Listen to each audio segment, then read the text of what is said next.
Well, hey, everybody, and welcome to the Daily Bible Podcast presented by Saint Church. My name's Caleb, and our hope is to help you study the Word of God every single day. Every day, we're taking time to upload episodes onto Spotify, Apple, and YouTube, where we're reading through a chapter of the Bible, we're looking through the context it was written in, and we're seeing what it has to say for us today. Today, we're going to be continuing to do that by reading through Leviticus Chapter 25 and seeing what it has to say. Now, really quick and really fast before we dive on into this, if you're checking this out on Spotify, Apple, or YouTube, and you end up enjoying this episode, take a moment at the end to leave a like, follow, subscribe, consider even leaving a rating and a review. All of those things are going to help make sure that you don't miss out on upcoming content, and it's going to help other people to know this is worth checking out. Now, with that being said, let's just dive right on into Leviticus chapter 25. Let's see what the Word of God has to say today. It says this: The Lord said to Moses at Mount Sinai, "Speak to the Israelites and say to them, when you enter the land I am going to give you, the land itself must observe a Sabbath to the Lord. For 6 years sow your fields, and for 6 years prune your vineyards and gather their crops. But in the 7th year, the land is to have a year of Sabbath rest, a Sabbath to the Lord. Do not sow your fields or prune your vineyards. Do not reap what grows of itself or harvest the grapes of your untended vines. The land is to have a year of rest. Whatever the land yields during the Sabbath year will be food for you, for yourself, your male and female servants, and the hired worker and temporary resident who live among you, as well as for your livestock and the wild animals in your land. Whatever the land produces may be eaten. Count off 7 Sabbath years, 7 times 7 years, so that the 7 Sabbath years amount to a period of 49 years. Then have the trumpet sound everywhere on the 10th day of the 7th month on the Day of Atonement. Sound the trumpet throughout your land. Consecrate the 50th year and proclaim liberty throughout the land to all its inhabitants. It shall be a jubilee for you. Each of you is to return to your family property and to your own clan. The 50th year shall be a jubilee for you. Do not sow and do not reap what grows of itself or harvest the untended vines, for it is a jubilee and is to be holy for you. Eat only what is taken directly from the field. In this year of Jubilee, everyone is to return to their own property. If you sell land to any of your own people or buy land from them, do not take advantage of each other. You are to buy from your own people on the basis of the number of years since the Jubilee, and they are to sell to you on the basis of the number of years left for harvesting crops. When the years are many, you are to increase the price. And when the years are few, you are to decrease the price, because what is really being sold to you is the number of crops. Do not take advantage of each other, but fear your God. I am the Lord your God. Follow my decrees and be careful to obey my laws, and you will live safely in the land. Then the land will yield its fruit, and you will eat your fill and live there in safety. You may ask, what will we eat in the 7th year if we do not plant or harvest our crops? I will send you such a blessing in the 6th year that the land will yield enough for 3 years. While you plant during the 8th year, you will eat from the old crop and will continue to eat from it until the harvest of the 9th year comes in. The land must not be sold permanently, because the land is mine, and you reside in my land as foreigners and strangers. Throughout the land that you hold as a possession, you must provide for the redemption of the land.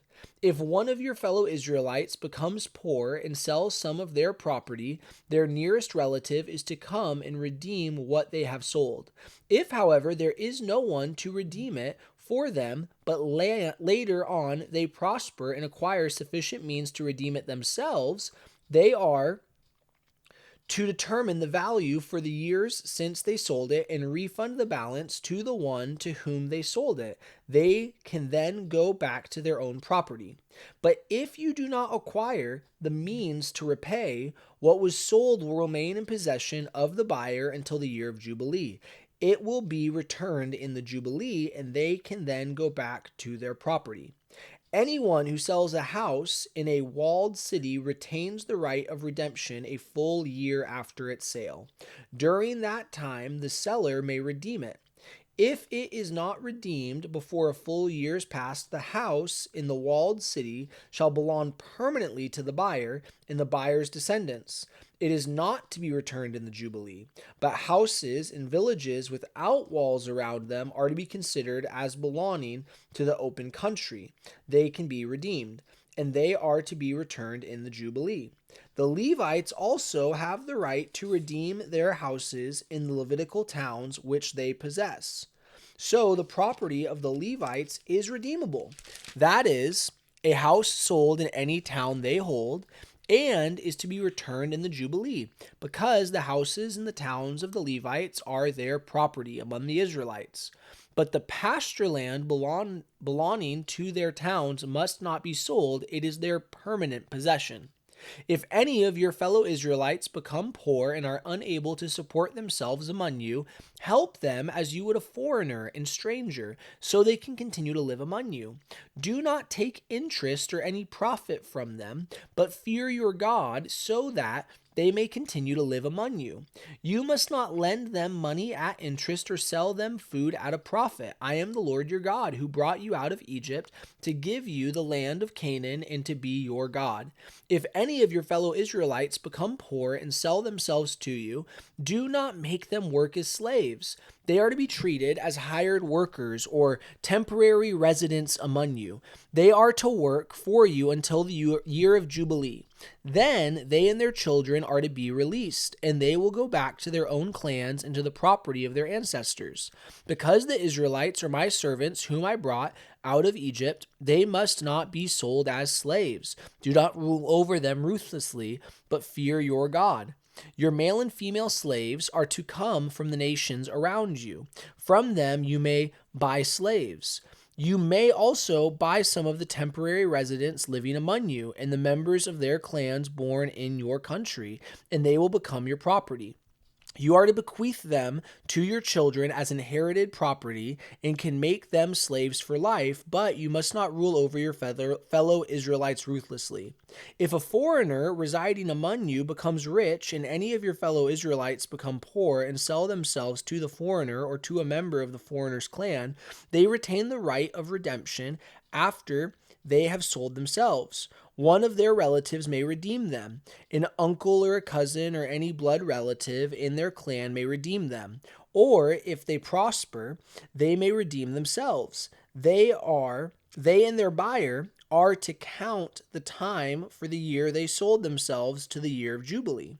The price for their release is to be based on the rate paid to a hired worker for that number of years. If many years remain, they must pay for their redemption a larger share of the price paid for them. If only a few years remain until the year of Jubilee, they are to compute that and pay for their redemption accordingly. They are to be treated as workers hired from year to year. You must see to it that those to whom they owe service do not rule over them ruthlessly. Even if someone is not redeemed in any of these ways, they and their children are to be released in the year of Jubilee, for the Israelites belong to me as servants. They are my servants whom I brought out of Egypt. I am the Lord your God. And that is the close of Leviticus chapter 25. Now, it's a pretty interesting chapter. I would imagine this might even be a chapter that some of us are pretty unaware of. The fact that the Lord looks and he says that the Israelites are to actually not go and maximize everything, but rather are to have times of restoration.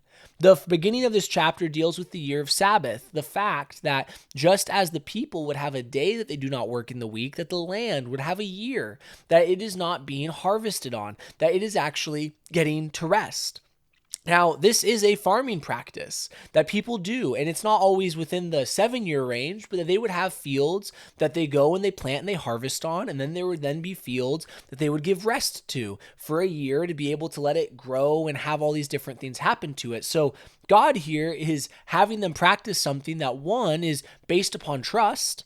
The Lord does say that he would bring about a great harvest so that they would have enough for that seventh year. But also he's looking and just simply saying, be obedient to me, take care of the land as I would have you care for the land. The Lord in this moment actually looks and is stating the fact that the land of which his people are going into, they're not the owners of it, but rather he is. He is the owner, and they are the ones that he is entrusted to steward it and to care for it.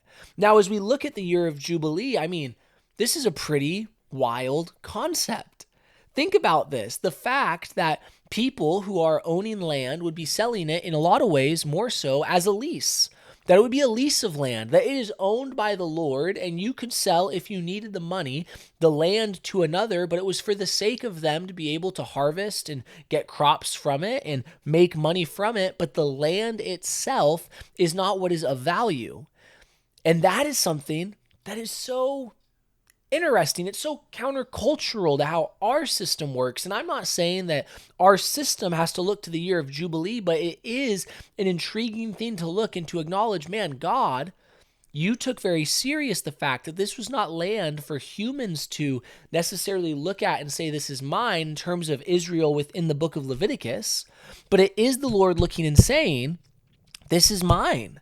And you will care for it as I see fit. And also that those who have made a profit would go and have to return, that there would be actually this time of resetting, that within the wealth structures, there would be a resetting. Again, it's just interesting. I'm not even trying to bring this to modern public commentary, but it is so interesting to look at how the Lord would go about this, that within these 50-year windows, the people of Israel would see the land redeemed. So once again, what was the purpose of these practices? It was practices that helped the people to remember.